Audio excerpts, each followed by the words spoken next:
ഇന്ന് നമുക്ക് റൈസ് ലഡു ഉണ്ടാക്കാം. അതായത് നമ്മുടെ നാടൻ അരിയുണ്ട. അഴിയ ഒരു കപ്പ് അരിയ, മട്ടേരിയ. ഇത് ഒന്ന് ചെറിയ തീയിലിട്ട് ഇതൊന്ന് പൊരിയുന്നവരെ വറക്കണം. 3 മിനിറ്റായി വറക്കാനിട്ടിട്ട് അതിലേക്ക് ഒരു 1/4 കപ്പ് കപ്പലണ്ടി,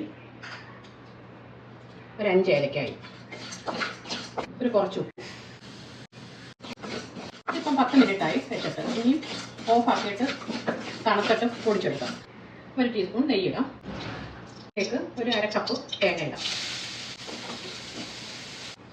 ഇളക്കി അതിലേക്ക് ഇത് ശർക്കരയാണ്, 1/4 കപ്പ് ശർക്കര, ഉരുക്കി അരിച്ച് വെച്ചേക്കുന്ന ശർക്കര. ഇത് അരി പൊടിച്ചത് ഇതിടാം.